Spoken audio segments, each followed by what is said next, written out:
রাজ্য বিধানসভায় অর্থমন্ত্রী প্রণজিৎ সিংহ রায় শুক্রবার 2023-24 অর্থ বছরে যে বাজেট পেশ করেছে তা আক্ষরিক অর্থে সর্বস্পর্শী এবং সর্বব্যাপী।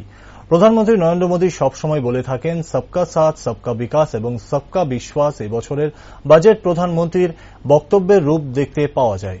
অর্থমন্ত্রী বিধানসভায় 2023-24 অর্থ বছরে বাজেট পেশ করার পর নিজের প্রতিক্রিয়া ব্যক্ত করতে গিয়ে এই অভিমত ব্যক্ত করেন রাজ্যের মুখ্যমন্ত্রী professor doctor Manik Saha. Budget পেশের পর বিধানসভার মুখ্যমন্ত্রীর অফিসে এক সাংবাদিক সম্মেলন করে এই অভিমত ব্যক্ত করেন তিনি।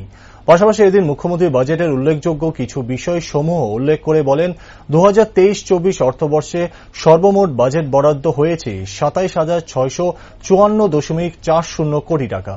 রাজ্যের অর্থনীতির বৃদ্ধির হার ভালো। ইতিমধ্যেই 2022-23 অর্থবছরে রাজ্যের গড় উৎপাদন বৃদ্ধির হার ছিল 8.8%।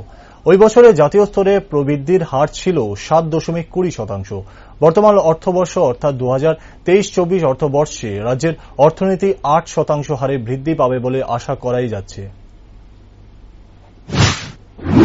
জন্য বরাদ্দ আমরা রেখেছি 3 কোটি টাকা।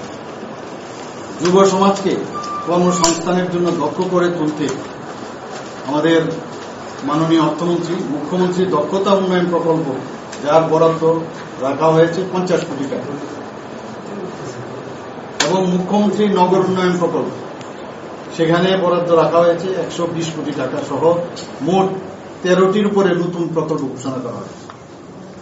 এই বাজেটে ভবিষ্যতের জন্য রাজ্যকে যাতে একটা কৃত্রিম বুদ্ধিমত্তা কেন্দ্র স্থাপন করার সংস্থান রাখা হয়েছে, যা রাজ্য সরকারকে জনপরিষেবা ও সুশাসন প্রদানে কৃত্রিম বুদ্ধিমত্তার ব্যবহারে সহায়তা করে।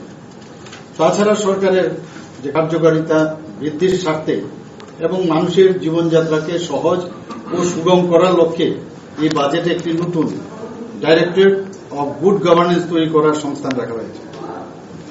এই বাজেট দাঁড়িয়ে আছে রাজ্য সরকার কর্তৃক বিগত 5 বছরে গৃহীত বিভিন্ন কল্যাণমূলক পরিকল্পনা ও কর্মকাণ্ডের উপরে বিভিন্ন যেসব ব্যবস্থা সেই বিষয়ে এখানে উল্লেখ করা হয়েছে।